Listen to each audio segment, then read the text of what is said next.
वाय। ओम नमो भगवते वासुदेवाय।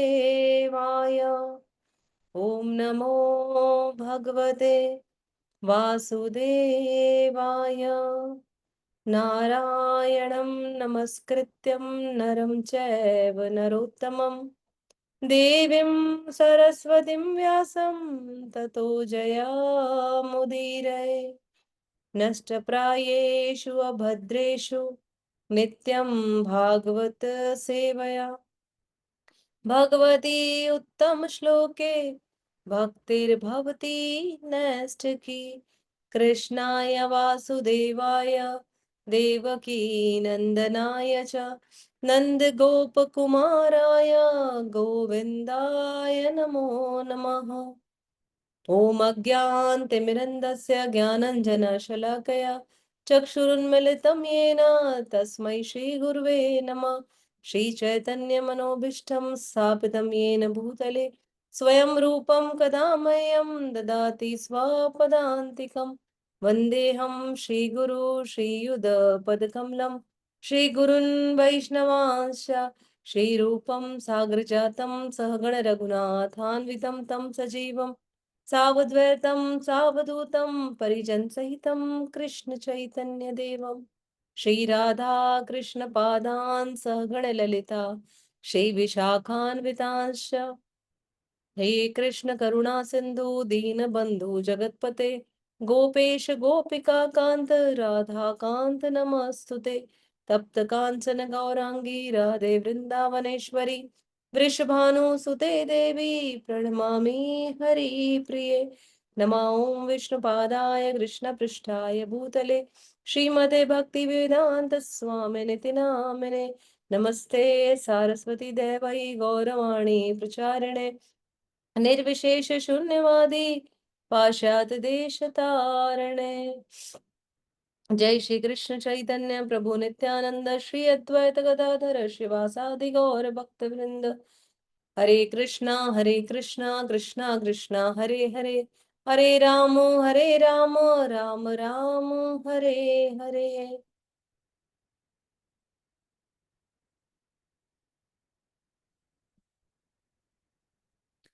हरे कृष्ण महामंत्र की जय। अनंत कोटि वैष्णव वृंद की जय।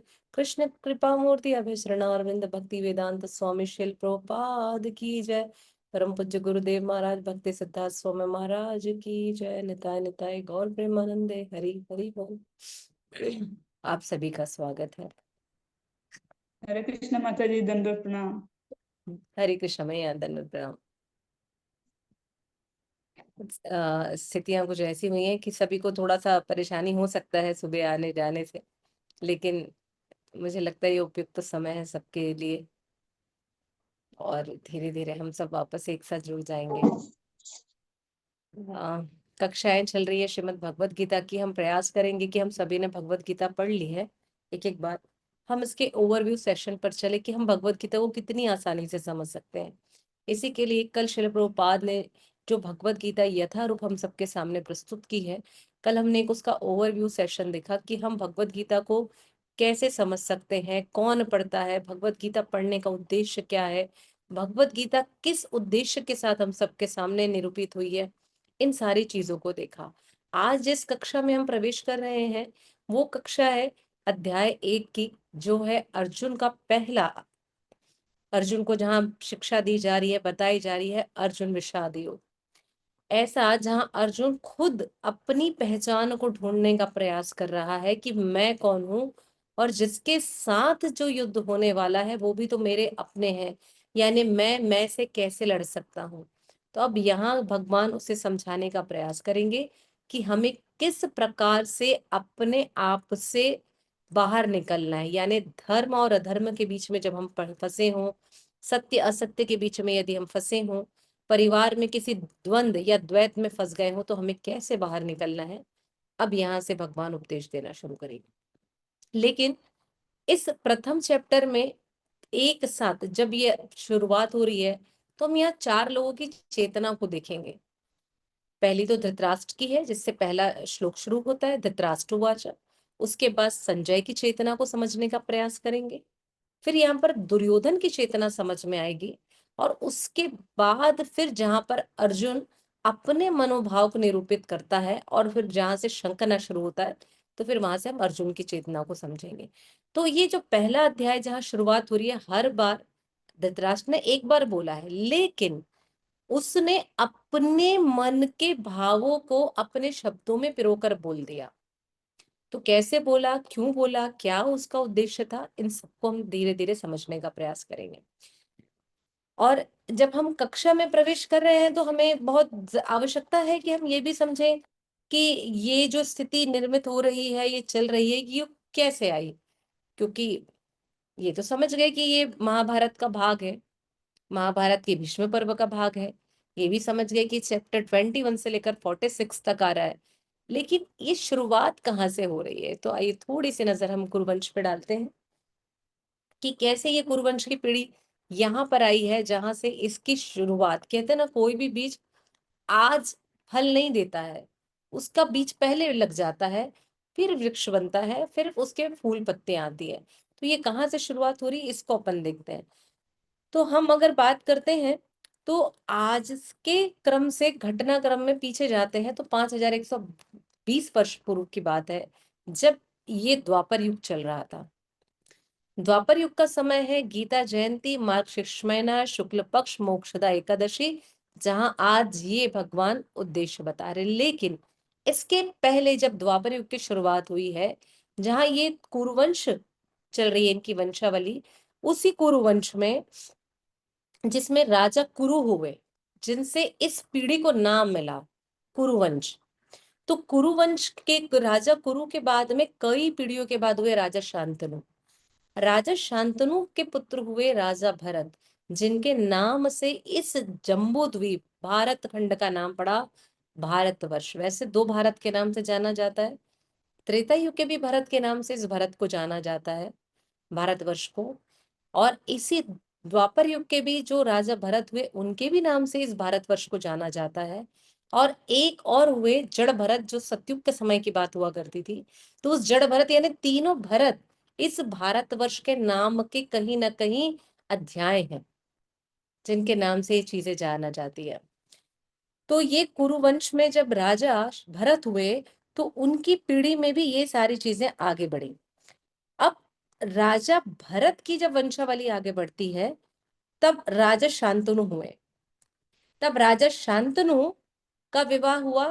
राजा शांतनु की दो पत्नियां, पहली पत्नी गंगा, माता गंगा, और दूसरी हुई सत्यवती। तो माता गंगा से जब राजा शांतनु की शादी होती है, तो शांतनु की शादी होने के बाद गंगा शांतनु से कहती कि तुम मुझे किसी भी प्रकार से रोकोगे नहीं, जो भी पुत्र होंगे वो उन्हें जल में प्रवाहित कर देती हैं। लेकिन उनका एक पुत्र शेष रह जाता है, क्योंकि वो सहन नहीं कर पाते हैं। तो ये कौन थे एक पुत्र? भीष्म पितामह। जी। थैंक यू माता जी, भीष्म पितामह। ये एक पुत्र बसते हैं। अब भीष्म ने अखंड ब्रह्मचर्य का व्रत ले लिया, ना तो मैं विवाह करूंगा, ना मैं राजा बनूंगा, केवल इस राज सिंहासन की रक्षा करूंगा, यानी इस हस्तिनापुर की रक्षा करूंगा। अब राजा शांतनु ने सोचा ऐसा तो कुछ हो नहीं सकता, आगे बढ़ते हैं। सत्यवती से विवाह होता है। जब सत्यवती से विवाह उनका होता है, तो उनके दो पुत्र होते हैं, चित्रांगद और विचित्रवीर्य। चित्रांगद सब चीजों में अच्छे थे, कोई परेशानी नहीं थी, राज्य भी अच्छा चल रहा था। लेकिन बहुत कम आयु में एक युद्ध में वो वीर गति को प्राप्त हो जाते हैं। अब जब वो वीर गति को प्राप्त हो गए, तो फिर से राज्य में हड़कंप मच गया कि भाई अभी क्या किया जाए, कुछ तो हो नहीं सकता। अब विचित्र वीर की बात आई, तो विचित्र वीर पहले से ही बहुत कमजोर थे, सक्षम नहीं थे राजा बनने के। उनका विवाह हुआ काशी नरेश की पुत्रियों से, अंबा, अंबालिका और अंबिका। लेकिन अंबा का दृढ़ निश्चय कुछ और था, वो विवाह ही नहीं करना चाहती थी, वो किसी अन्य राजा से प्रेम करती थी। सो भीष्म पितामह के लेकर के आने के बाद भी अंबा ने विचित्र वीर को स्वीकार नहीं किया, और यही आगे जाकर के ये शिखंडी बनी, जो भीष्म पितामह की मृत्यु का कारण बनी। मैं बहुत लंबी स्टोरी पर नहीं जाके सीधा सीधा बता रही हूँ आपको। और अंबालिका और अंबिका, तो अंबिका बड़ी थी विचित्रवीर्य की पत्नी में, तो उससे हुए कौन पुत्र हुआ अंबिका से? धृतराष्ट्र। धृतराष्ट्र हुए तो धृतराष्ट्र के हुए, धृतराष्ट्र का विवाह हुआ गंधार नरेश की पुत्री गांधारी से, जिससे उसे 100 पुत्र, दुर्योधन के साथ 99 अन्य भाई और एक बहन दुशाला हुई। अंबालिका से हुए उसे एक पुत्र जिसका नाम था पांडु। पांडु भी सक्षम थे, सारी चीजें अच्छी थी, लेकिन वे कहीं ना कहीं थोड़े कमजोर थे, शारीरिक तौर पर वो कमजोर थे, जो आज के समय में या पहले के समय से पांडु रोग से जाना जाता है, जिनकी मृत्यु का कारण माना पीलिया। हम लोग आजकल पीलिया बोल देते हैं, जॉइंडिस बोल देते हैं, लेकिन उस समय उन्हें पांडु रोग हो गया ऐसा कहते थे। तो ये रोग हुआ।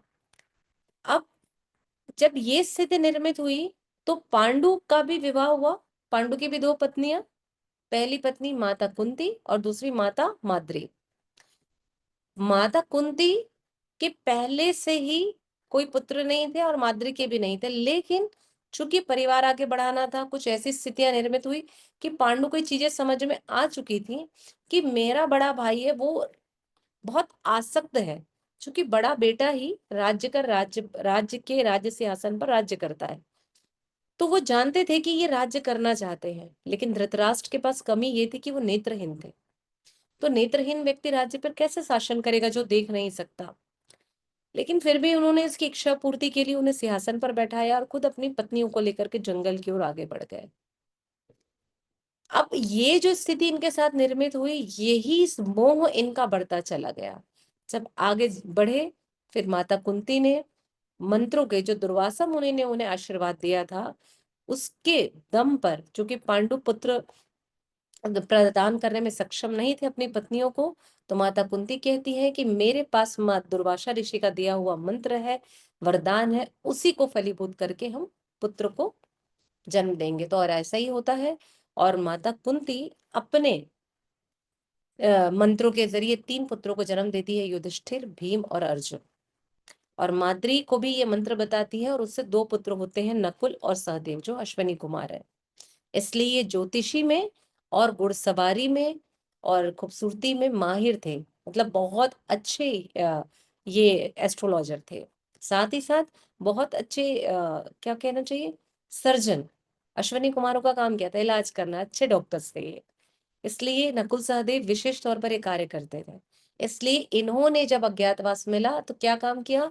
घुड़सवारी का और सैन्य देखभाल का कार्य किया, क्योंकि इन्हें पता था इनके पास पहले से ही सारी चीजें थी।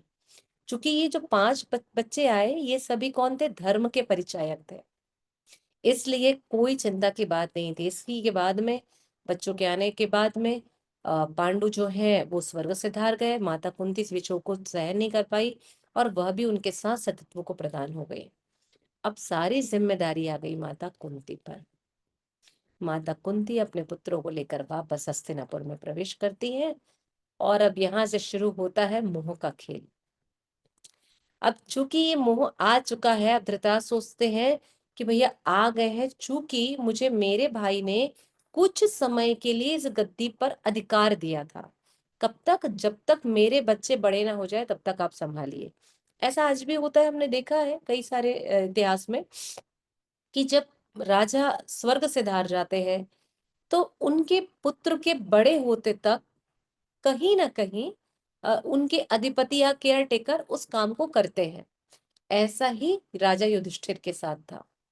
युधिष्ठिर बहुत छोटे थे, सक्षम नहीं थे अभी युद्ध करने के लिए। तब थोड़ा समय उन्हें दिया गया, जब बड़े होने का समय आया, लेकिन तब तक धृतराष्ट्र का मन इस पुत्र मोह में और इस राज्य मोह में और स्वयं में इतना अधिक फंस गया कि अब बोले किसी की आवश्यकता नहीं है, अब तो कुछ छोड़ेंगे नहीं, बोले छूटेगा भी नहीं, छूटे सकता। तो ये स्थिति से यहां से आगे ये लोग बढ़ना शुरू किए। अब हमारे लिए बात जो सबसे पहले आती है कि अरे भाई, अगर इतना मोह था, अगर इतना ही मोह था तो कुछ और भी कर सकते थे ना। लेकिन धृतराष्ट्र जो थे ना तो वो कुछ देना चाहते थे, ना ही कुछ बांटना चाहते थे सब कुछ मुझे और मेरे पुत्रों को मिले। दुर्योधन से भी कहीं अधिक ज्यादा उन्हें मोह था इस गद्दी सिंहासन का, कि सब कुछ मेरा होना चाहिए। इसलिए उन्होंने जब पहला प्रश्न किया तो उन्होंने क्या कहा, मामका पांडवश्चैव। तो हम इस अध्याय में प्रवेश करने से पहले कुछ 10-12 श्लोकों को लगातार पढ़ते हैं, उसके बाद फिर इसके उसको लेकर के चलेंगे। तो ये जो प्रथम अध्याय है ये 2 भागों में बटा हुआ है, जिसमें 1 से लेकर 26 तक जो है, इसमें धृतराष्ट्र की मंशा, दुर्योधन की मंशा यानी दुर्योधन की चेतना, संजय की चेतना और अर्जुन की चेतना हमें समझ में आएगी 1 से लेकर 26 तक में। ठीक है, उसके बाद मतलब इसको 28 तक भी हम कह सकते हैं, और 28 से लेकर 46 तक इसका दूसरा भाव होगा, जिसमें अर्जुन के भाव बदलते हैं और अर्जुन युद्ध नहीं करने के 5 कारणों को परिलक्षित करता है। ठीक है, अब इसी में 1 से जो 26 है उसके सब डिवीजन यदि हम करते हैं, जहां पर हम समझने का प्रयास करेंगे, तो 2 से 13 में, 2 से लेकर 13 तक में क्या है, युद्ध की तैयारी है। 14 से 20 तक पांडवों के विजय के संकेत मिलेंगे, और 21 से 27 तक अर्जुन कृष्ण के रथ को लेकर मध्यस्थ स्थान देते हैं। इस प्रकार से ये पहले अध्याय का एक संक्षिप्त प्रारूप है। ठीक है,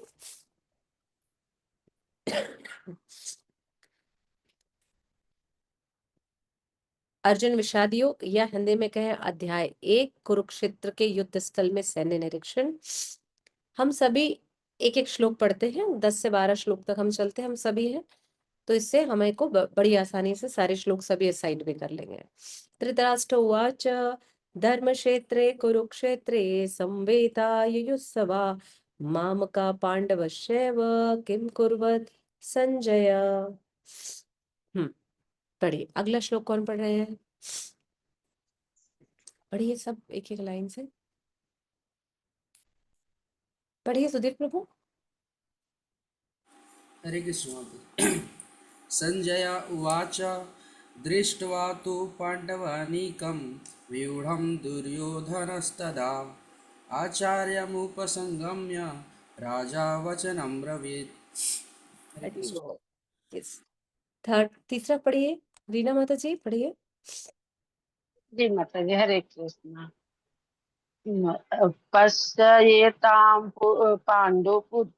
पुत्राणाम् आचार्यमहितं चुरं वयोमुधं द्रुपदपुत्रेण शिष्येण धीमता। हरे कृष्ण। हरी बोल, यस नूतन माता जी।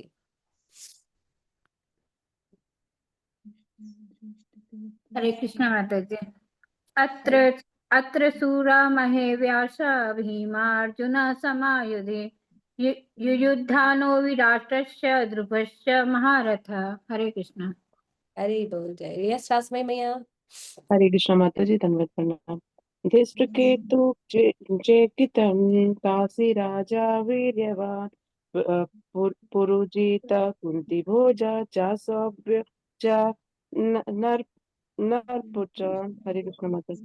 हरे कृष्ण, हरी बोल, यस यस विनीता माता जी। हरे कृष्ण माता जी। युद्धा युद्धामन्युश्च विक्रांत उत्तमौजाश्च वीर्यवान् सौभद्रो द्रौपदेयाश्च सर्व एव महारथा। हरे हरी कृष्ण। बोल, हरी बोल, जय जय। यस प्रीति माता जी पढ़ पाएंगे। हरे कृष्ण माता जी, दंडवत प्रणाम। श्लोक क्रमांक 7। अस्माकं तु विशिष्ट ये तन्निबोधोदिजोत्तम नायका मम सैन्यस्य संगर्थम तान ब्रवीमि ते। हरे कृष्ण। हरी बोल, यस ज्योति माता जी।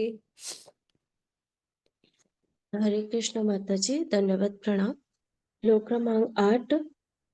भवान् भीष्मः च कर्णः च कृपः च समितिश्च अस्य स्थामा विकर्णः च सोमदत्तिः तथा एव च। हरे कृष्ण। हरे कृष्ण, हरी बोल, यस कुंती माता जी।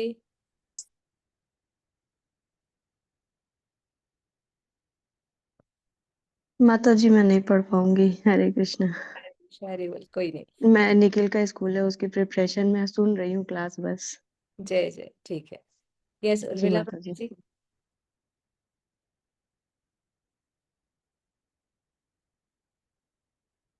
चलिए सुधीर प्रभु पढ़िए आगे। हरे कृष्ण माता जी। भवान् भीष्मस्य कर्णस्य कृपस्य शिबितञ्जया अश्वत्थामा विकर्णस्य सौमदत्तिस्थैव च। कहा? नौवा। हरे कृष्ण माता जी। जी।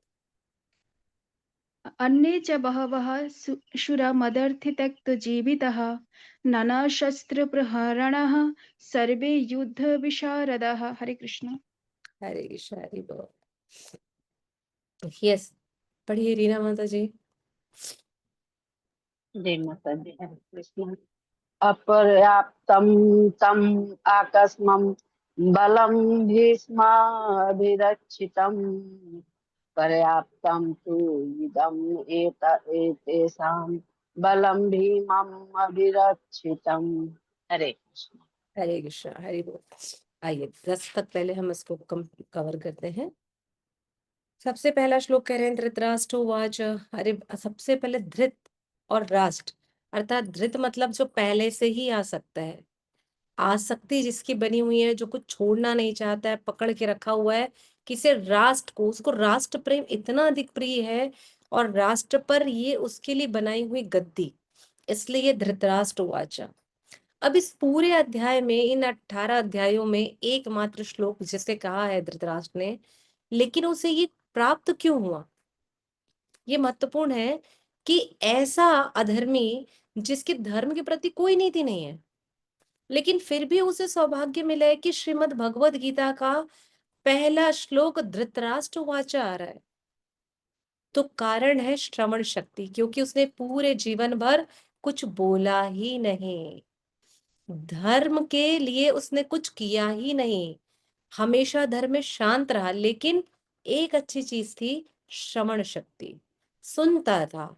इसलिए आज ये भगवद गीता जो उसको सुनने का अवसर मिला, वेद व्यास जी जब आए और उन्होंने कहा कि धृतराष्ट्र चलो मैं तुमको दिव्य दृष्टि प्रदान कर देता हूँ, आपको आप पूरा युद्ध देखो। उसने कहा नहीं, जब मैंने आज तक कुछ नहीं देखा, आज भी नहीं देखना चाहता। संजय को ये कृपा मिली, जब उनके साथी संजय को कृपा मिली तो संजय ने भी सुनाया, इसलिए धृतराष्ट्र को ये कृपा प्राप्त हुई, श्रवण। इसलिए एक अच्छा श्रोता हमेशा जीवन में कुछ अच्छा करता है, ये कहीं ना कहीं उस पर अहेतु की कृपा है भगवान श्री कृष्ण की, कि उसका नाम इस श्रीमद् भगवद गीता में सबसे पहले नंबर पर आता है। लेकिन हमें आसक्ति नहीं रखनी, ये भी यही बताते हैं कि आसक्ति जिसने रख ली है उसका सब कुछ खत्म हो गया। तो धृतराष्ट्र क्या चाहते थे भैया, चाहता था, उसको डर भी था। अब वो क्या बोल रहा है, माम का पांडवश्चैव, कह तो सकता था आसानी से कि भैया बताओ कुरुवंश क्या कर रहा है, बताओ मेरे पुत्र क्या कर रहे हैं, लेकिन उसने क्या, मेरे और पांडु पुत्र क्या कर रहे हैं, सबसे गंदी चेतना को उसने अपने प्रस्तुत करी। इसलिए कहते हैं ना, इंसान के हृदय में जो भाव होता है वही अपनी जिह्वा से प्रस्तुत करता है। तो उसने यहाँ प्रस्तुत किया पहली चेतना कि भैया बताओ दोनों क्या कर रहे हैं, क्योंकि पांडव कौन है, जिनके साथ धर्म है, पांडव धर्म के साथ है, पांडव ही धर्म के प्रतिनिधि हैं, पांडव ही धर्म के प्रतीक थे। इसलिए वो जानता था कि इस धर्म भूमि में, ये जो धर्म भूमि है इसका चुनाव भी क्यों हुआ इस धर्म भूमि का, क्योंकि ये वो धर्म भूमि है कि जहां कोई भी वीर गति को प्राप्त होगा, शहीद होगा, वो स्वर्ग की प्राप्ति करेगा। ये दो नदियों के मेल से, जो दो नदियां हैं उनके मेल का स्थान है ये कुरुक्षेत्र, जिसे धर्म भूमि कहते हैं। तो यहाँ पर दो नदियां मिलती, सरस्वती और दृष्टवती नदी मिलती है। कहाँ पर मिलती है, आपकी हरियाणा के पास, आगे बढ़ते हैं जहाँ, वहां पर है ये कुरुक्षेत्र।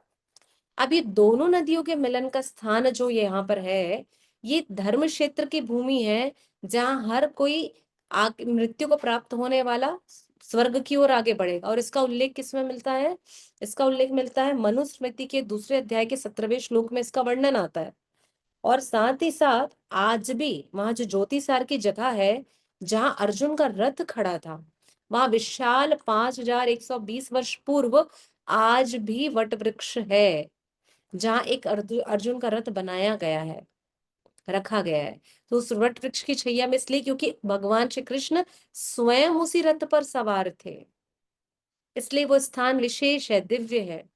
तो जब भी कभी जाए तो उस स्थान के भी दर्शन करने जाए, ज्योतिसार के। तो ये वो जगह थी।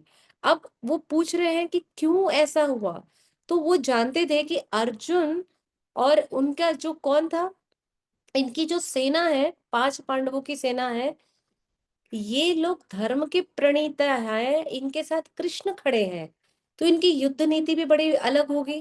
क्यों? क्योंकि धर्म क्षेत्र, धर्म को लेकर चल रहे हैं, और जिस जगह पर खड़े हैं वहां विचित्र सहयोग इनके साथ बना हुआ है। इसलिए भैया संजय तुम बताओ मुझे कि क्या चल रहा है।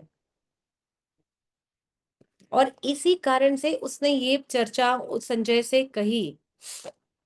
और जब उन्होंने इस बात को कहा तो वो क्यों कहा कि भैया जो इनके सेनापति हैं उन्होंने कैसी रचनाएं करी हैं। तो ये जो युद्ध होने वाला था, उस युद्ध के एक दिन पहले रात्रि के समय रणनीति बनाई गई। तो आप सभी ने जब वो युद्ध क्षेत्र की एक पिक्चर अगर आप लोग इमेजिन कर पा रहे होंगे, महाभारत में एक होता है व्यू, गोल गोल बना हुआ था, देखा होगा सबने, जिसको चक्रव्यूह कहते हैं। जिस चक्रव्यूह में अभिमन्यु फंस गया और बाहर नहीं निकल पाया और वीर गति को प्राप्त हुआ। लेकिन इसी इनके पास कितनी अक्षौणी सेना थी, और अर्जुन पांडवों के पास 7 माता जी। 7, है ना, और कौरवों के पास 11 11। नहीं बोल। अब 11 इनके पास है, इनके पास 7 है, मतलब निश्चित है कि युद्ध नीति कहीं ना कहीं गड़बड़ा सकती है। इनका कहीं ना कहीं शहीद, ज्यादा शहीद हो सकते हैं सैनिक। तो इन्होंने क्या किया, जो व्यूह की रचना करी उसमें इन्होंने वज्र व्यूह की रचना करी, जिसमें ये लोग वज्र की भांति चलते हैं। तो आपने वो देखा है इंद्र का वज्र, जो ऐसे ऐसे निकले रहते, रिप्स सारे बने हुए रहते हैं। तो ऐसे व्यू की रचना करी। मैं आपको दिखाती हूँ, अगर आप लोग शायद देख पाए तो। मेरी इस बुक में दिख रहा है, एक थोड़ा करीब से दिख रहा है, ऐसे जी वज्र, माता जी। है ना, ऐसे वज्र की रचना करी। और कौरवों की रचना थी सर्कल व्यू में। इसी प्रकार से जैसे ही कौरव अपनी व्यू रचना को चेंज करते थे, तो पांडव भी अपनी व्यू रचना को चेंज करते थे। और कैसी रचना बनाते थे, वज्र की, सर्प की, पक्षी की, जिसके वजह से इनके लोग जल्दी क्षतिग्रस्त हो जाते थे। ये इनकी रणनीति थी, इसमें इनको कौशलता प्रदान थी। इसलिए धृतराष्ट्र को इस बात का डर था कि इस धर्म भूमि में कहीं कुछ हो तो नहीं रहा है, मेरे पुत्र क्या कर रहे हैं पहले ये बताओ, और उसके भी पुत्र यानी मेरे भाई के पुत्र क्या कर रहे हैं ये बताओ। क्योंकि धृतराष्ट्र देख नहीं सुन सकता था, लेकिन ज्ञान सारा था, पर चेतना दूषित थी। अब उसने अपने एक शब्द में इन सारी चेतनाओं को परिरक्षित किया। ये जो टीकाएं दे रहे हैं ये हमको दे रहे हैं शील विश्वनाथ चक्रवर्ती ठाकुर पाद, बता रहे हैं, जिन्होंने अपनी भगवत गीता की टीका में लिखा है कि ये कैसे हम समझ सकते हैं एक दूषित चेतना को। और उन्होंने क्या बताया साथ ही साथ कि हमें इसको समझने के लिए भी हमको इसकी चेतना को समझना होगा। अब अगर दूसरा श्लोक देखते हैं तो उसमें क्या कह रहे हैं संजय, दृष्टा तु पांडवानीकम व्यूढ़म दुर्योधन तदा। संजय ने कहा, अब धृतराष्ट्र की मंशा को समझ गया, संजय धृतराष्ट्र की मंशा को समझ गया कि भैया ये गलत बात कर रहा है। अभी पूछ सकता था सीधा मुझसे कि भैया बताओ कुरुवंश क्या कर रहे हैं, वहां युद्ध स्थल में क्या चल रहा है, लेकिन इसने दोनों को अलग अलग कर दिया। तो मैं भी बताता हूँ, ये संजय के विचार थे, समझ गया उनके मंशा को। संजय ने कहा, हे राजन, पांडु पुत्रों के द्वारा सेना की व्यू रचना को देखा। व्यू रचना, व्यू जो सर्कल था, वज्र रचना को उसने देखा और बताया कि दुर्योधन अपने गुरु के पास गया है और ये शब्द कहे हैं। कैसे कि अब दुर्योधन इस व्यू रचना को देखकर घबरा गया, दुर्योधन घबरा गया। ये संजय ने बता दिया भैया कि आप टेंशन मत लो, वहां पर भी बहुत तगड़े लोग बैठे हुए हैं। अब ये जो व्यू रचना की बात आ रही है, तो इस पर बड़ा विचार करने की बात है ये दूसरे तीसरे श्लोकों में, कि ऐसा क्यों समय आया। युद्ध से ठीक पहले सभी चाहते थे कि ये राजा मेरे पास आ जाए, ये राजा मेरे साथ लड़ाई करे, और इस दुर्योधन इस राजनीति में जो साइकोलॉजी के साथ खेलता था वो बड़ी गड़बड़ थी। तो उसने क्या किया, सारे राजाओं को इकट्ठा कर लिया अपने तरफ। अब उसी बीच में जो हमारा दक्षिण भारत है, वहां के राजा उडुपी, उडुपी के राजा के पास भी ये दोनों गए, कौरव भी गए और पांडव भी गए। बोले भाई आपसे हमें सहायता की जरूरत है, आप हमारी सहायता करिए। उडुपी के राजा ने कहा भैया ना मैं तुम्हारा साथ दूंगा ना मैं तुम्हारा साथ दूंगा, दो भाइयों की लड़ाई में मैं क्यों परेशान होऊंगा। तो उडुपी के राजा आ गए भगवान श्री कृष्ण के पास। उन्होंने कहा भाई कि मैं इनके साथ लड़ना नहीं चाहता। तो बोले क्यों। बोले दो भाइयों के बीच में मैं क्यों लड़ाई करूं, ये लोग राज्य के लिए लड़ रहे हैं, मैं नहीं लड़ूंगा। ओके ठीक है चलेगा, क्या चाहते हो आप। बोले अब दो लोग लड़ रहे हैं, इतनी बड़ी सेना युद्ध लड़ रही है, तो निश्चित है इन्हें भोजन की भी आवश्यकता होगी। तो इन्हें भोजन की आवश्यकता है, तो मैं ये विचार कर रहा हूँ कि मैं इनके लिए भोजन की व्यवस्था करूं। अब निश्चित है लोग थक कर आएंगे, सूर्योदय से लेकर सूर्यास्त तक युद्ध चल रहा है, युद्ध रुक नहीं रहा है, चाय जल पान भोजन की व्यवस्था सारी लगेगी। तो भगवान श्री कृष्ण ने कहा ठीक कह रहे हैं आप, तो बताइए आपने क्या विचार किया वो मुझे बताइए। तो उडुपी के राजा ने कहा कि मैं ये सोच रहा हूं कि मैं इन सबके लिए भोजन की व्यवस्था करूंगा और यहीं इसी कुरुक्षेत्र के पास रह करके भोजन बनाऊंगा। बढ़िया, बहुत अच्छा। लेकिन आज जितने दिन युद्ध चला तब तक किसी भी सैनिक के लिए ना तो भोजन कम पड़ा, ना तो भोजन बचा, और ना ही भोजन कभी फेंकाया। जैसे हम घर पर भोजन बनाते हैं, प्रसाद बनाते हैं, तो कभी कम पड़ जाता है, कभी ज्यादा हो जाता है, कभी कुछ हो जाता है, लेकिन वहां नहीं हुआ। क्यों नहीं हुआ। तो उडुपी के राजा और भगवान श्री कृष्ण के बीच में एक संवाद हुआ, विशेष चर्चा हुई, जिसको हम सभी जानते हैं कि भगवान के पास में उडुपी का राजा रात्रि में मूंगफली लाकर रखता था गिन करके, एक मूंगफली यानी 1000 सैनिक। तो भगवान ने अगर एक मूंगफली खाई है यानी कल 1000 सैनिक यहाँ से हरि बोल कर जाएंगे, तो उतना भोजन कम बनेगा। अगर भगवान ने 50 मूंगफली खा ली यानी आज 50,000 सैनिक जाने वाले हैं। अगर 100 मूंगफली खा ली यानी 1,00,000 जाने वाले हैं। तो उडुपी के राजा जो थे वो भगवान के पास रात्रि के समय में मूंगफली लाकर रखते थे, और भगवान जितनी मूंगफली खा लेते थे, मूंगफली खा लेने के बाद में अगले दिन उडुपी का राजा उसे गिनता था, और उनको गिनने के बाद में उस हिसाब से वो भोजन तैयार करता था सैनिकों के लिए। इसलिए कभी भोजन भी उनका कम नहीं पड़ा, पर्याप्त भोजन। कि इतनी बड़ी अक्षुणी सेना के लिए उन्होंने एक मूंगफली 1000 का उन्होंने अ, हिसाब लगाया, और इस हिसाब से उन्होंने भोजन की तैयारी करते थे, और उन्होंने दोनों पक्षों की सहायता करी। क्या कहा कि मैं दोनों पक्ष को ही भोजन कराऊंगा। तो ये जो सारी व्यू रचना थी, ये ही संजय ने देखा और सब कुछ बताया धृतराष्ट्र को। तो ये संजय की चेतना परिलक्षित हुई, क्यों। क्योंकि उसने किसी के साथ द्वेष नहीं किया, और जो द्वेष भाव से पूछ रहा था उसे भी उत्तर दिया कि पांडु के पुत्र की व्यू रचना देखकर दुर्योधन अपने गुरु के पास चला गया है। अब यहाँ दुर्योधन की चेतना को देखते हैं कि दुर्योधन क्या बोल रहा है। दुर्योधन क्या कह रहा है, पश्यताम पांडु पुत्राणाम आचार्य महिताम च मुम। वो कह रहा है हे आचार्य।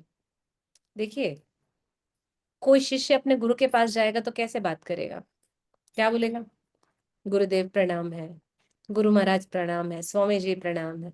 अभी कैसे बात कर रहे हैं, हे आचार्य।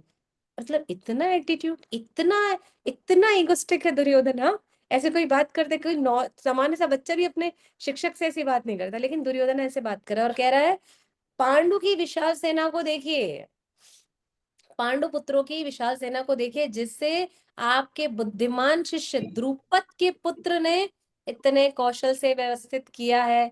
अब द्रुपद कौन है भाई, बताइए। द्रौपदी के पिता। द्रौपदी के पिता, और कुशल कुशल सैन्य में एकदम प्रभावशाली, और वो नहीं, उस समय उनके सेनापति, और जिन्होंने सारा कुछ किया। और जब ये सारी यानी पांचाल नरेश, हरी बोल, और ये पांचाल नरेश जो थे, इन्होंने जब अर्जुन को देखा तो अर्जुन इच्छा हुई कि ऐसा मेरा पुत्र होता, लेकिन उन्होंने कहा अब अर्जुन मेरा पुत्र तो नहीं हो सकता, तो बोले अर्जुन जैसा मेरा दामाद हो सकता है। तो जब इन्होंने यज्ञ किया तो द्रौपदी भी उत्पन्न हुई। धृष्टद्युम्न के साथ में कौन आई? द्रौपदी भी आई। तो धृष्टद्युम्न जो द्रुपद नरेश थे वो कौन थे? धृष्टद्युम्न यहाँ पांडवों के सेनापति थे, जिनकी कुशल रचना थी, बड़ी कुशल रचना द्रुपद के पुत्र की। और जब यज्ञ से पहले, यज्ञ से सारी चीजें प्राप्त होती थी, किसी अन्य इंद्रिय तृप्ति की आवश्यकता नहीं होती थी। और जब द्रौपदी आई तो उन्होंने विचार किया जब यज्ञ से कि मुझे ऐसा दामाद चाहिए, तो पुत्री उत्पन्न हुई। और देखिए अर्जुन जैसा दामाद भी उन्हें मिला। तो यहाँ पर क्या कह रहे हैं कि देखिए एक एक शब्द में हर किसी की चेतना छुपी है। पांडु पुत्रों की विशाल सेना को देखिए, और आपके बुद्धिमान शिष्य द्रुपद के पुत्र ने इतने कौशल से उसे व्यवस्थित भी किया है। आगे कहते हैं कि अत्र शूरा महेश्वासा भीमार्जुन समायुधि युयुद्धानो विराटश्च द्रुपद महारथा। इस सेना में भीम, क्योंकि उसका बेस्ट कॉम्पिटिटर है दुर्योधन का, भीम सबसे पहले नाम ले रहा है भैया। हाँ, अर्जुन के समान युद्ध करने वाले अनेक वीर धनुर्धर है, यथा महारथी युयुध्वान विराट तथा द्रुपद। अब यहाँ पर जो बात कर रहा है ना अर्जुन, तो माता सरस्वती भी अर्जुन से कहलाती है, भैया तुम जो बोल रहे हो ना सब कुछ तुम्हारे लिए होगा। माता सरस्वती अब अर्जुन से सब कुछ कहवा रही है। इस सेना में भीम अर्जुन के समान युद्ध करने वाले अनेक वीर धनुर्धर हैं, यथा महारथी युयुध्वान और विराट तथा द्रुपद भी हैं। युयुध्वान कौन है? इन्हीं को ही हम सात्विकी कहते हैं, जो भगवान श्री कृष्ण के सारथी हैं, है ना। इसलिए इनका इनका दो नाम है, इसलिए आगे भी नाम आएगा तो आप लोग कंफ्यूज मत होइएगा। फिर आगे कहते हैं इनके साथ कौन कौन है? दृष्टकेतु, चेकितान, काशीराज, पुरुजित, कुंती भोज, शैब्य और महान शक्तिशाली योद्धा है। शाली नरेश जो पांडु के मामा थे, उनको दुर्योधन ने कंफ्यूज कर दिया और अपने ही शिविर में लेकर के चले गए। चूंकि क्षत्रियों का ये नियम था कि जो जिसका आतिथ्य स्वीकार कर लेता था उनको उसी के साथ युद्ध करना पड़ता था। और शाली नरेश को ये धोखा हो जाता है, इतना अवभगत देख करके वो सोचते हैं कि सारा कुछ मेरे भांजों ने किया है। अब चूंकि दुर्योधन भी उनका भांजा था तो उन्हें उनकी तरफ से युद्ध करना पड़ा। लेकिन शाली नरेश ने भी अंतिम तक हम देखेंगे कि कैसे उन्होंने दुर्योधन को चकमा दिया। और यहाँ पर शैप्य नरेश है, साथ ही साथ पराक्रमी युयुध्वान, अत्यंत शक्तिशाली उत्तम मौजा, सुभद्रा के पुत्र यानी अभिमन्यु और द्रौपदी के सभी पुत्र और अन्य महारथी भी हैं। ये सारे 17 वीरों का उल्लेख उसने कर दिया। यहाँ तक अर्जुन ने पूरे 17 वीरों के नाम गिना दिए, और सबसे पहले किसका नाम लिया? भीम का। लेकिन आप सोचिए इतने सारे वीरों में उसने किसका नाम नहीं लिया?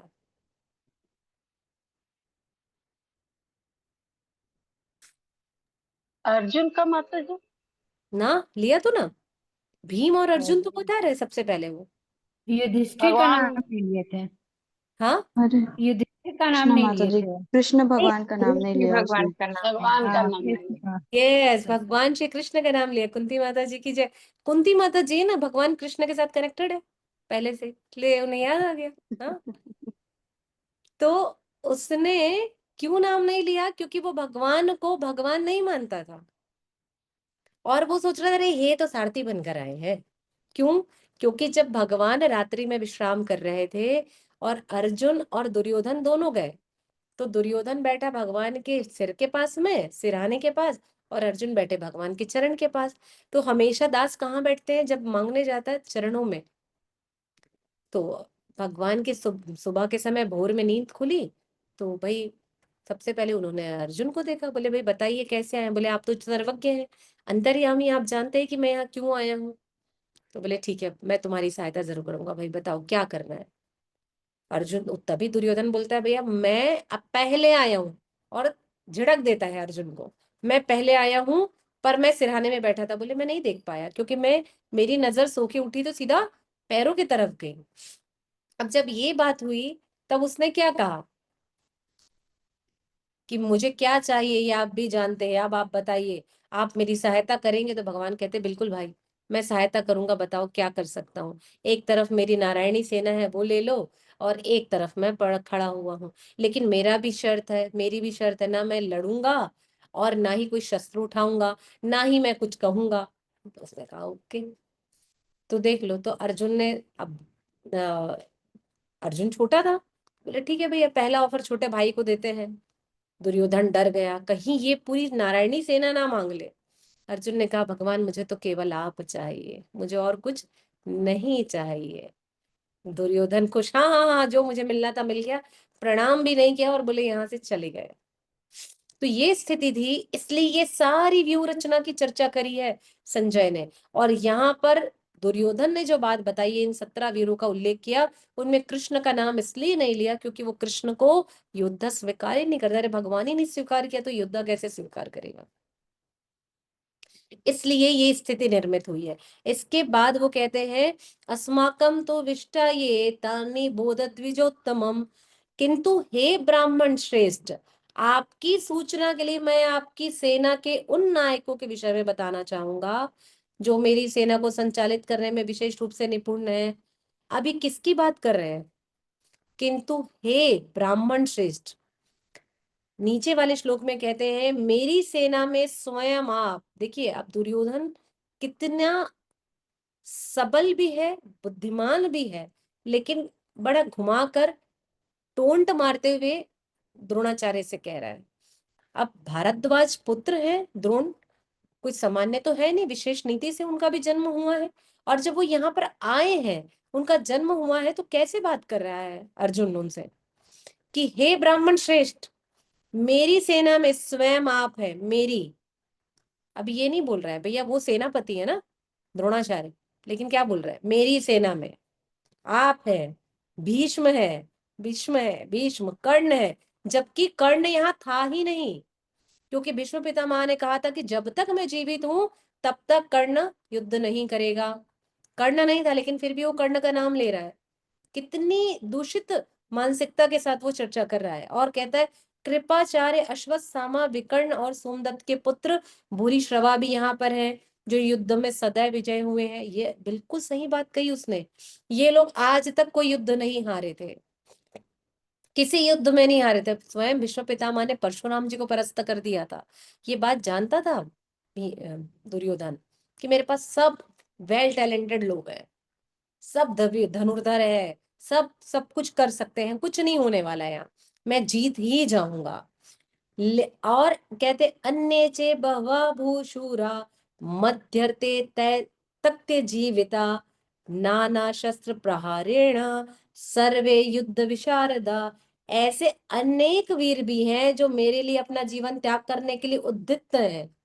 देखिए अब माता सरस्वती ने क्या कहलवा दिया। अर्जुन दुर्योधन खुद बोल रहा है मेरे पास ऐसे अनेक वीर हैं जो मेरे लिए प्राण देने को तैयार है, तक्त जीविता। माता सरस्वती कहती तथास्तु, तुम्हारे लिए ही मरेंगे ये सब, तुमने बोला है ना, तो ये तुम्हारे लिए ही मरेंगे। और कहते वे विविध प्रकार के हथियारों से भी सुसज्जित है और युद्ध में भी निपुण है। बिल्कुल, ये युद्ध में भी निपुण है, तुम्हारे लिए ही मरेंगे।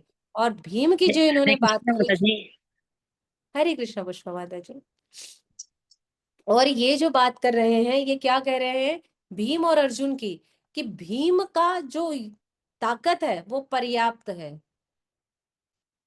दुर्योधन ज्यादा शक्तिशाली हो गया था क्योंकि किसने उसने शिक्षा ग्रहण करी मल्ल युद्ध की, गदा की? स्वयं बलराम जी से।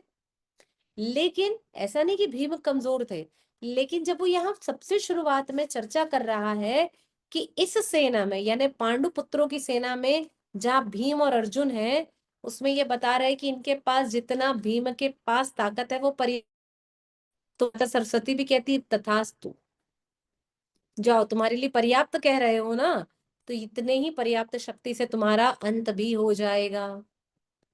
तो जो जो दुर्योधन ने कहा, भगवान ने वही माता सरस्वती से कहलवाया। कि जाओ आप इनको आशीर्वाद दे दो, जो जो दुर्योधन कह रहा है सब पूरा कर देंगे, हमें कुछ करने की अब जरूरत नहीं है।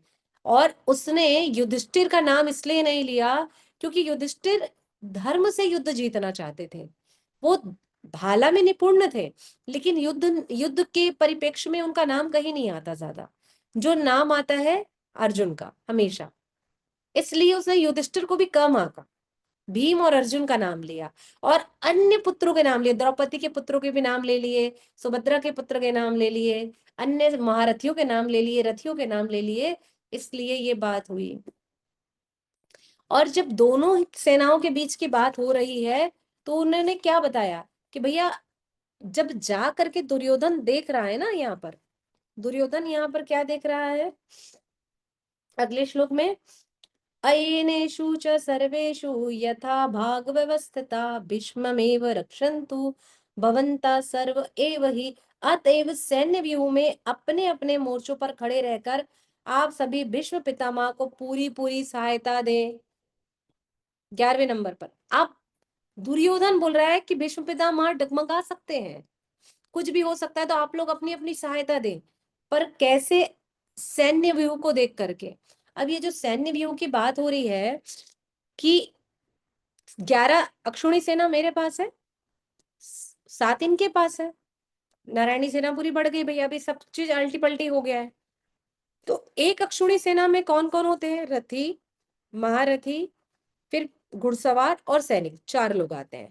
तो ये जो रथी होते हैं, जो रथ के आगे घोड़ा हाँका जाता है, तो उनकी संख्या होती 21,870। ठीक है, जो रथी होते हैं, जिनके आगे घोड़ा बंधा होता है। उसके बाद होते हैं महारथी, जो महारथी हाथी के ऊपर में बैठते हैं और महारथी महारथी के साथ युद्ध करता है, इनकी भी संख्या होती थी 21,870। उसके बाद घुड़सवार, एक सिंगल घोड़े में उसके ऊपर घुड़सवार बैठता है और युद्ध करता है, इनकी संख्या होती थी 65,600। और उसके बाद जो पैदल चलने वाले सैनिक होते थे उनकी संख्या होती थी 1,09,690। ये कुल मिलाकर के होते थे एक अक्षौणी सेना, ये कुल मिलाकर के होती थी एक अक्षौणी सेना। अब ऐसी 11 अक्षौणी सेना किसके पास थी? दुर्योधन के पास, और 7 अक्षौणी सेना थी पांडु पुत्रों के पास। जब पांडु पुत्रों के पास ये सेना थी तो दुर्योधन देख करके क्या विचार कर रहा है पता है आप सभी को? ये तो 5 ही भाई हैं, इनके पास तो अगर मैं गुणा भाग लगाता हूं तो 7 अक्षौणी सेना इनके पास ज्यादा है, बहुत ज्यादा आ गया है, कम होनी चाहिए थी, मेरे पास और ज्यादा होनी चाहिए थी, मतलब जितनी थी उसका और आधा उनके पास होना चाहिए था। लेकिन जब वो सैन्य व्यूह की रचना देखता है तो तुरंत आकलन करता है और क्या कह रहा है, जाके भीष्म पितामह को खड़े होकर के सब अपनी अपनी सहायता देंगे। ओहो, मतलब एक एक शब्द में पूरी महाभारत को इन्होंने ला करके समेट दिया। क्यों? इस बार बार व्यू रचना की जो बात आ रही है, क्यों आ रही है? और भीष्म पितामह को दुर्योधन क्यों यहाँ पर कह रहा है कि भैया समेट लो? अब वापस अगर हम धृतराष्ट्र की चेतना की बात करते हैं, पहली वाली चेतना की बात, संजय की चेतना की बात भी हमने करी, अब दुर्योधन की बात कर रहे हैं, तो यहाँ पर क्या देख पा रहे हैं कि धृतराष्ट्र ने क्या किया? जब पांडु पुत्रों को चौसर खेलने के लिए आमंत्रित किया गया तो राजसूय यज्ञ में युधिष्ठिर ने एक प्रण लिया था कि मेरे बड़े जब भी कुछ कहेंगे मैं उनकी आज्ञा का उल्लंघन नहीं करूंगा, और जिस भी चीज के लिए वो मुझे आमंत्रित करेंगे मैं उसे सहर्ष स्वीकार कर लूंगा, ये बात उन्होंने कही थी। तो इस वजह से जब आमंत्रण आया चौसर खेलने का तो 5 भाई आ गए। अब उस आमंत्रण में ये हुआ कि शकुनी ने कहा कि भैया पासे भी मेरे होंगे, चौसर भी मेरी होंगी। इन्होंने कहा ये तो सामान्य है, क्षत्रियों का गुण है चौसर खेलना, या तो चौसर या तो युद्ध। उन्होंने कहा भाइयों से क्या युद्ध करना है, चौसर खेल लेते हैं, इसलिए उन्होंने ऐसा किया। अब सब कुछ हार गए, सब कुछ दांव लगा दिया, अपनी पत्नी भी, अपना राज्य भी, अपने मुकुट भी, अपने अस्त्र शस्त्र भी, सब कुछ हो गया। अब जब सब कुछ दांव पर लगा दिया, द्रौपदी आई, द्रौपदी का भी अपमान कर दिया, द्रौपदी का अपमान कर दिया, द्रौपदी क्रोधित हो गई और द्रौपदी ने जब क्रोधित होकर श्राप देना शुरू किया कि अब हस्तिनापुर नरेश और हस्तिनापुर को मैं श्राप देती हूं, तब धृतराष्ट्र डर गया। इसलिए इस चेतना की बात की जा रही है। धृतराष्ट्र डर गया, बोलता नहीं पुत्रवधू नहीं, रुक जाओ, क्रोधित मत हो, मतलब तुम हमारा वाट लगा दो, तुम हमारी इज्जत का फालूदा कर दो और हम गुस्सा भी नहीं करेंगे। हैं? अब यहाँ पर द्रौपदी को उसने शांत करा दिया, बोला पुत्रवधू तुम क्रोधित मत हो। अब यहाँ पर द्रौपदी का साथ देने के लिए गांधारी भी आ गई, बोली जो कह रही है मेरी बहू कह रही है बिल्कुल सही कह रही है, जो अब ये चाहती है वही होगा। बोले नहीं शांत हो जाओ। अब धृतराष्ट्र समझ गया भैया मेरी बीवी भी यहाँ आ गई है, अब कुछ नहीं हो सकता। तुरंत उसने बोला वरदान देना शुरू किया, भैया जो मांगना है मांग लो, जो मांगना है मांग लो। द्रौपदी शतरानी है, बोली मुझे कुछ नहीं चाहिए। बोले नहीं अब तो मैं कुछ देकर ही रहूंगा। उसने 2 वरदान बोले ले लो जो चाहिए ले लो। पहला क्या वरदान दिया कि भैया मेरे पतियों को मुक्त कर दिया जाए, दासत्व से मुक्त कर दिया जाए, दे दिया। किया किया किया, धृतराष्ट्र बोलता सब कुछ मुक्त किया, फ्री कर दिया मैंने पांडु पुत्रों को। बोले फिर बताओ क्या करना है। बोले मेरे सभी पतियों के आप उनके शस्त्र भी वापस कर दो, वो भी दे दिया। बोले बस धन्यवाद। अब फिर कहता है धृतराष्ट्र और मांगो पुत्री, और मांगो पुत्री, मैं और देना चाहता हूँ। तो बोले नहीं अब नहीं, शत्राणी धर्म है, 2 से ज्यादा वरदान की कामना नहीं कर सकती, वो नहीं मांगूंगी। लेकिन बोलता मैं तो देना चाहता हूँ, ले लो। तो बोले मैंने इनका जितना लिया था, जो कुछ भी इस राज्य चौसर में हारे हैं, इस ध्रुत क्रीड़ा में सब कुछ वापस देता हूँ। सब कुछ वापस दे दिया उन्होंने।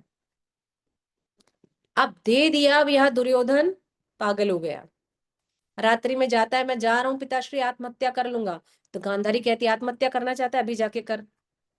गांधारी कहीं ना कहीं अच्छी माता थी, बोले अब भी कर जाके। लेकिन धृतराष्ट्र कहता है मेरा पुत्र मर जाएगा तो फिर क्या होगा, इसी के लिए तो मैं लड़ रहा हूं। तो बोलता है दुर्योधन एक बार और चौसर के लिए बुलाया जाए, एक बार और चौसर के लिए बुलाया जाए। और वापस चौसर के लिए जब अगले दिन फिर आते हैं सारे लोग, और उस समय ये होता है कि अब जो चौसर में हारेगा उसे 12 वर्ष का वनवास और 1 वर्ष का अज्ञातवास मिलेगा, और जो अज्ञातवास में पकड़ा जाएगा वो फिर से 12 वर्ष का वनवास और 1 वर्ष का अज्ञातवास उसे मिलेगा। अब अगली बार जब फिर से ये क्रिया होती है, अगले दिन के चौसर में फिर से हार जाते हैं लोग। तब भगवान श्री कृष्ण जानते थे कि अगर तुम मुझे पहले बुला लेते, याद कर लेते, तो शायद आज ये स्थिति निर्मित नहीं होती।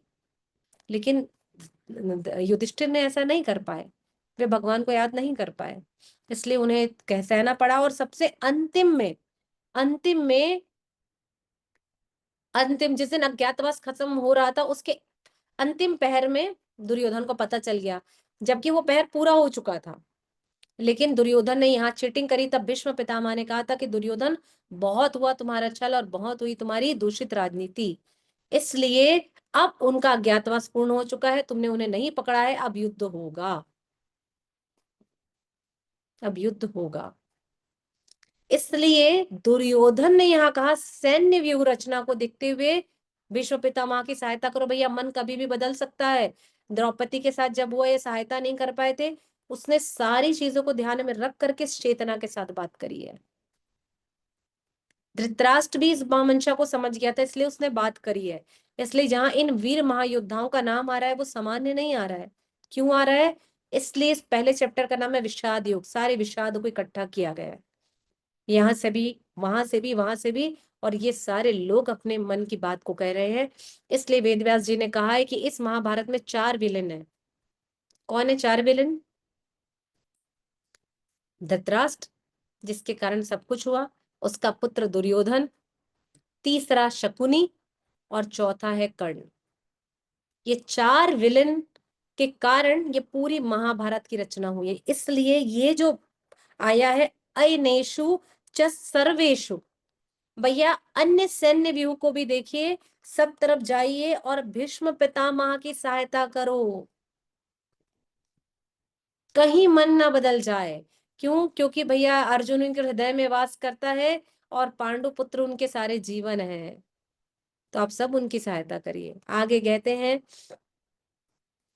12वां श्लोक लेते हैं। 12वां श्लोक ले।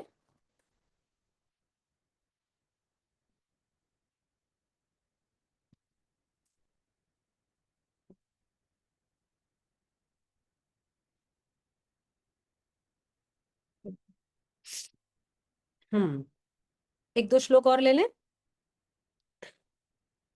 हम्म जी जी माता जी, ले सकते हैं। हम्म चलिए 12वां श्लोक पढ़िए। रासमई मैया चली गई है।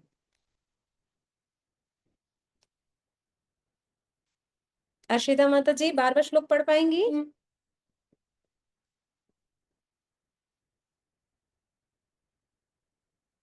क्या बात है, सब खो गए हैं क्या? चलिए पढ़िए आप लोग तीनों चारों, रीना माता जी, नूतन माता जी, जी। सुधीर प्रभु, ज्योति माता जी। हरे हरे कृष्णा माता जी, प्रणाम। तस्य संजयन् हर्षं कुरु वृद्ध पितामह सिंहनादं विनद्य उच्चै शंखं धौमा प्रतापवानम्। हरे कृष्णा। हरे कृष्ण। यस यस भैया पढ़िए नूतन माता जी 13वां। हरे कृष्ण माता जी। ततः शंखाश्च भैरश्च पर्णवानक गोमुख सहसैव भयन्तः स शब्द स्थूमूलश्च भवत। जय हरे जय कृष्ण। हरे कृष्णा। जी पढ़िए सुधीर प्रभु जी। ततः श्वेतैर्युक्ते महति सन्दने स्थितौ माधवः पाण्डव पाण्डवाश्च एव दिव्यो शङ्खो प्रतिमत। हरि बोल हरि बोल। यस ज्योति माता जी।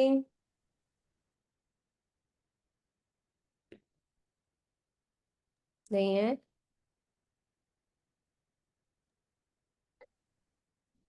ज्योति माता जी नहीं पढ़ पाएंगे, आवाज ही नहीं आ रही। यस प्रीति माता जी पढ़िए आप। हरे कृष्ण माता जी, दंडवत प्रणाम। डिस्कनेक्ट हो गई थी थोड़ा सा नेटवर्क की वजह से। माता जी कौन सा श्लोक का है? 15वां नंबर का मैम माता जी। जी माता जी। हरे कृष्ण। पंचजन्यम ऋषिकेशो देवदत्तं धनंजय पौंड्रम दद्मौ महाशंखम भीम कर्मावृकोदर। हरे कृष्ण। हरे कृष्णा हरि बोल। अब 16, 17 और 18 जिसमें सारे अलग अलग शंख नाद हुए हैं उनकी चर्चा है। अनंत विजयम राजा कुंती पुत्रो युधिष्ठिर नकुल सहदेवश्च सुघोषमणि पुष्को काश्यस्य परमेश्ववासा शिखंडी च महारथ धृष्टधूमो विराटश्च सात्विकी पार्श्वपराजिता द्रुपदो याश्च सर्वश पृथ्वीवते सौभद्रश्च महाबाहो शंखद्युम्न पृथक पृथक। अब यहाँ कह रहे हैं कहाँ से कि तब 12वें नंबर पे तस्य संजयन हर्षम कुरु वृद्ध पितामह।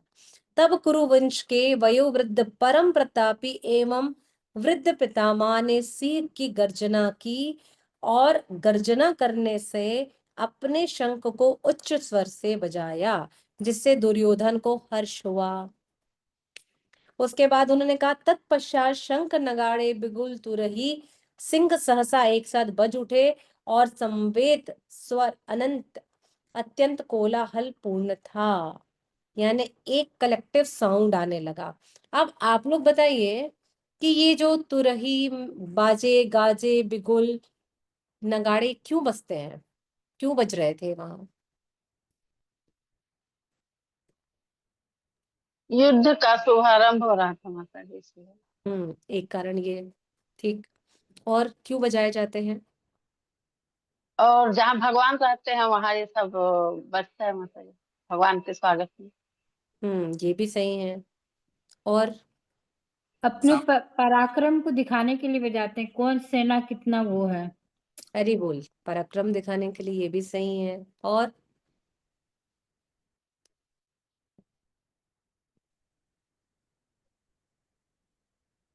ये स्मृति मैया हरे कृष्णा माता जी एक कारण यह भी हो सकता है कि ये जो युद्ध भूमि होता है ये मतलब कि क्या बोलना चाहिए मृत्यु का स्थान होता है ना वहां पर मृत्यु मतलब कि प्राप्त करते हैं लोग तो उस मृत्यु को भी मतलब कि आसान बनाने के लिए कि एक ना उसको क्या बोलना चाहिए जैसे त्योहारों में हम यूज नहीं करते हैं विभिन्न प्रकार के वाद्य यंत्र है ना ताकि वो मन को आनंद दे तो इसी तरह से मृत्यु को भी ना एक उस हाँ आसान बनाने के लिए जी जी जी, मे भी बहुत माता जी मैं कंफर्म नहीं हुआ हरे कृष्णा हरे कृष्णा, नहीं बिल्कुल सही बताया मैया ने कि हरे पहला कृष्ण माता पराक्रम जी।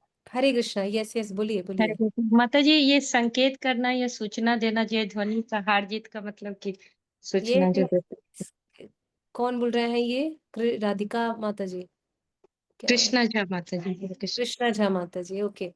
हरे कृष्ण। बिल्कुल सही बताया। ये जितने आंसर आए बिल्कुल सत्य है। पहला, पराक्रम प्रदर्शित करते हैं। दूसरा, कि आपको संदेश दिया जाता है।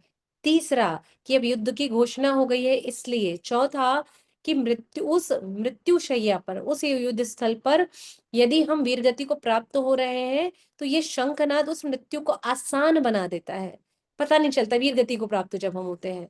दूसरा, किसी को दुमदुमी नगाड़े बजते हैं तो अब इतने शोर में तो समझ में नहीं आएगा, तो संदेश देते थे, सूचना प्रसारित करते थे, जो माता बताया राधिका कृष्णा माता जी ने, कि एक दूसरे को संदेश देने के लिए कि कोई तुम्हारे आगे है, पीछे कोई अटैक करने वाला है, इसलिए ये सारी चीजें बचाई जाती थी। इसलिए यहाँ पर इस कलेक्टिव साउंड का संवेद आवाज प्रदर्शित की गई। भीष्म पितामह ने क्यों बजाया? दुर्योधन को खुश करने के लिए, ले भाई तू भी खुश हो जा, तुम मेरे को प्रोटेक्ट करने के बारे में सोच रहे हैं ना, ये ले खुश हो जाओ, मैं भी शंखनाद कर देता हूँ। जब भीष्म पितामह ने शंखनाद किया तब अर्जुन का जो 16 इंच का सीना था वो 32 इंच का हो गया। अरे भैया अभी भीष्म पितामह मेरे साइड है। उसके बाद में अब देखिए सबसे पहले क्या लिखा हुआ है, 5 जन्य ऋषिकेशो देव दत्तम धनंजय। अब भगवान श्री कृष्ण ने 5 जन्य शंख बजा दिया है। ये वही 5 जन्य शंख है जो 5 जन्य असुर का भगवान ने जल में वध किया, और यही शंख भगवान के पास में आ गया। और ये वो शंख है, जब ये शंख बज जाता है तो ये सबसे पहले विजय के संकेत थे अर्जुन के युद्ध के, कि भैया अब ये बच गया। उसके बाद क्या बोल रहे हैं, अर्जुन ने अपना देवदत्त शंख बजाया, अति भोजी अति मानवी कार्य करने वाले भीम ने पौंड्रक नामक शंख को बजा दिया। अब ये सारे शंखनाद हो रहे हैं। इन सारी आवाज से दुर्योधन डरने लगा और अपने कानों में हाथ रख लिया। भगवान ने शंखनाद किया है, तीनों लोक, हाँ, पृथ्वी, अधोलोक उधोलोक सब झंझना उठे, भैया भगवान ने शंख बजाया। और आगे क्या कहते हैं, कुंती पुत्र सभी ने, युधिष्ठिर ने अपना अनंत विजय शंख बजा दिया, और नकुल सहदेव ने सुघोष और मणि पुष्पक भी शंख बजा दिए। पांचों भाइयों के शंख, और साथ ही साथ भगवान श्री कृष्ण के शंख का नाम विशेष तौर पर दिया है। उसके बाद शिखंडी, धृष्टद्युम्न, विराट और सात्विकी, द्रुपद सभी ने भी अपने अपने शंखों को बजाया। सबने अपने शंखनाद कर दिए, और जब सबने अपने शंखनाद कर दिए, इन शंखों की ध्वनि कोलाहल पूर्ण बन गई, आकाश तथा पृथ्वी को शब्दमयन करती हुई धृतराष्ट्र के पुत्रों का हृदय विदीर्ण करने लगी। समझ रहे हैं? अब अर्जुन, ये क्या हुआ, भीष्म पितामह ने बजाया तो खुश, 16 इंच का सीना 32 इंच का हो गया। लेकिन जैसे पांडव पुत्र के साथ भगवान श्री कृष्ण ने सबसे पहले शंखनाद किया तो डर गए, डरने लगे, हार्ट बीट बढ़ने लगी, अटैक भी आ सकता था, लेकिन संभल गए। इसलिए यहाँ पर तात्पर्य में श्रील प्रभुपाद विशेष तौर पर लिखते हैं कि जब भीम तथा दुर्योधन के पक्ष में अन्य वीरों ने अपने अपने शंख को बजाए तो पांडवों के हृदय विदीर्ण नहीं हुए। प्रभुपाद बता रहे हैं, प्रभुपाद कह रहे हैं कि जब इन लोगों ने बजाया तो प्रॉब्लम नहीं हुआ पांडु पुत्रों को, लेकिन ऐसी घटनाओं का वर्णन कभी कहीं नहीं मिला। किंतु जैसे ही यहाँ शंखनाद हुआ, 5 जने शंख बजा, अनंत विजय बजा, पौंड्रक, सुघोष और मणि पुष्पक शंख बजे, तो दुर्योधन यानी कौरव वंश डर गया, और इस कारण स्वयं पांडव और भगवान कृष्ण में उनका विश्वास है, इसका कारण, क्षमा करेंगे, इसका कारण स्वयं पांडव और भगवान में उनका विश्वास है। परमेश्वर की शरण ग्रहण करने वालों को किसी भी प्रकार का भय नहीं रहता, चाहे कितनी भी विपत्ति क्यों ना आ जाए। श्रील प्रभुपाद ने इतनी सुंदर बात कही है, इसलिए इसी शंखनाद के साथ आज की कक्षा को हम यहीं विराम करेंगे और कल प्रथम अध्याय को हम पूर्ण करेंगे। जगत गुरु श्रील प्रभुपाद की जय। श्रीमद् भगवद गीता यथारूप की जय। निताय निताय गौर प्रेमानंदे। हरि हरि बोल। ठीक है। किसी का कोई प्रश्न?